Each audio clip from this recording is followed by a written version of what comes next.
in Maryland, that is one of the hardest Christmas passages to read in all of the Bible. Every year it comes around, and every year John the Baptist comes before us and reminds us of a choice that everyone has to make. What will we do with the gift of Christmas? There's a poem I wanted to share with you as an English major. Two roads diverge in a yellow wood, Robert Frost writes. And sorry I could not travel both, and be one traveler. Long I stood and looked down one as far as I could to where it bent in the undergrowth. Then took the other, as just as fair, and having perhaps the better claim, because it was grassy and wanted wear. Though as for that the passing there had warned them really about the same. And both that morning equally lay in leaves no step had trodden black. Oh, I kept the first for another day, yet knowing how way leads on to way, I doubted if I ever should come back. I shall be telling this with a sigh somewhere ages and ages hence. Two roads diverged in a wood, and I took the one less traveled by, and that has made all the difference. Many of you have heard this poem, right?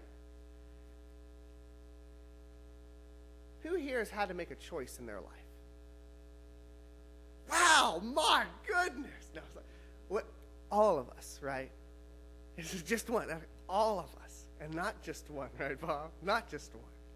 I had the blessing of seeing a little boy this week go up to a candy jar, and he was told he could get one piece of candy. And the little boy grabs a whole handful. And, no, just one. He puts them all back but two, and he's holding the two. And he can't decide. It's like, I want them both. Just one. Slowly but surely, the choice is made. And did you know there were tears in the boy's eyes? Because he wanted both. But he didn't stop him from enjoying that Tootsie Roll all the same. We are used to choices. We're used to little choices, and all of us have had to probably make big and hard choices in life. But as we go through our lives, one of the things that we might have experienced is that not all choices weigh the same, they matter the same. Not all choices have this right or wrong dynamic to it. Could that little boy have chosen a piece of bubble gum and a Tootsie Roll, and one been right or one been wrong? No. He just wanted candy.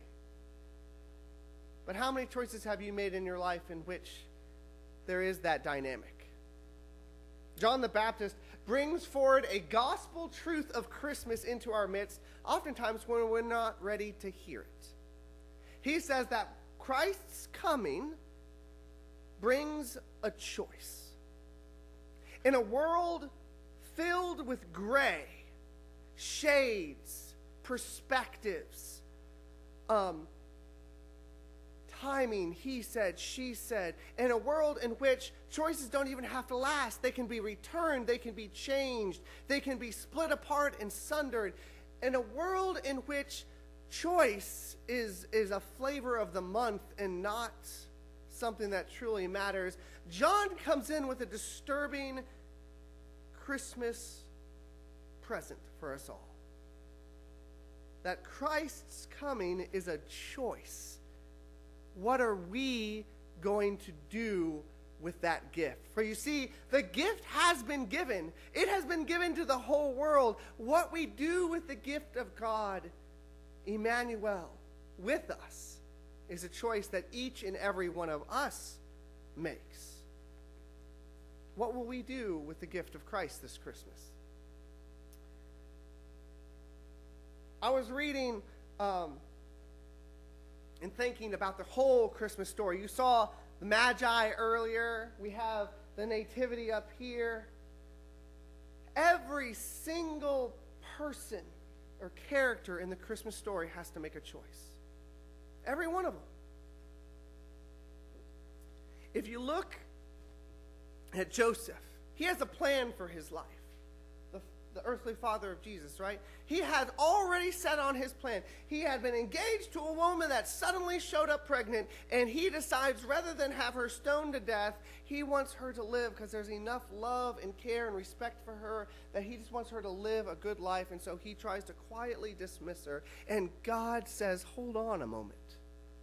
I'm going to give you a choice. Will you take a step back in your plan so that you can live a life forward with what I'm doing? And Joseph takes that choice. What will we do with the gift of Christmas? Mary, a young teenage girl, is given the choice of, hey, I'm going to make you a miracle unlike the world has ever seen, and you're going to bear God in your womb and share it with this world. But in doing so, you're going to be ridiculed by your family, your community. You're going to try to be dismissed by your husband, and it's going to tear your heart apart when eventually that son has to give himself over for the world. And Mary chooses to bear God into the world. What will we do with the gift of Christ? It doesn't stop there, though. The Magi, right? The Magi have to make a choice to travel across deserts and land with valuables. It doesn't have an armed guard in the scriptural story, right? These are just a few wise men that set out to follow a star. And in doing so, they began to search and see God in the world that is unknown to them, in the foreign, in the not yet understood, and downright dangerous and scary at times. And they are willing to make that trek, seeking God in the places they have never been. What are we going to do with the gift of Christmas? There is a man named Herod in the scripture, right? He had a choice too. This is King Herod. For you see, when the Magi come to King Herod looking for the King of Kings, he has a choice. And his choice is, can he let someone else take the wheel? Can he give all of his authority and power and throne over to someone else? He makes a different choice. He makes a choice that brings a lot of grief into the world. And he sets out to try to kill a child. And then the very messengers, the Magi, that brought him the news, are warned by an angel to make a different choice on their route back home. What are we going to do with the gift of Christ? What about the shepherds, right? The wonderful people out in the fields taking care of the sheep. They see the star, they see the angels appear in the heavens announcing the good news, bursting forth in song, and they are given a choice. They are given news that God has done a miracle in a town of Bethlehem. And this is how you'll know it. You'll see a baby wrapped in swaddling cloth lying in a manger. The shepherds have to make a choice. For you see, their entire livelihoods is based upon caring for someone else's belongings. Their world, their lives, their family lives are on, will these sheep live through the night? The shepherds have to make a choice that they are going to trust God enough to leave that whole world into God's hands as they seek out a mystery proclaimed in song from angels. Is it true? Can we leave our world in the care of God while we too go out and see what God is calling us to see? Christmas, John tells us, brings choices. I don't like choices. I like having it all. We all do. No one wants to have to give something up, even if it means giving something better. And John doesn't let us walk away from that truth, that Jesus has come. And what we will know is that Jesus has died. and Jesus has risen, and that Jesus is alive, and that Jesus will come again. And in every step of it, we have a choice. Who is Christ going to be for us? What is the gift of Christ at Christmas going to ask of us? We have an awesome opportunity to make that choice again today. This is a communion table.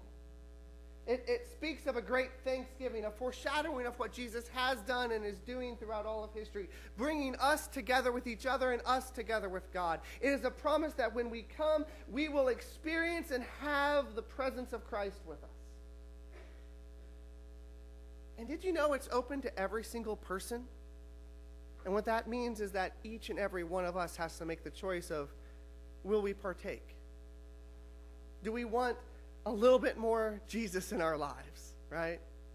Do we want a renewing, a refreshing, a remembrance of him? And so rather than close with a prayer, I want to close with a table. A table that for me represents all of the Christmas story. All are welcome to come and worship the King and be in his presence. And so let's celebrate this together.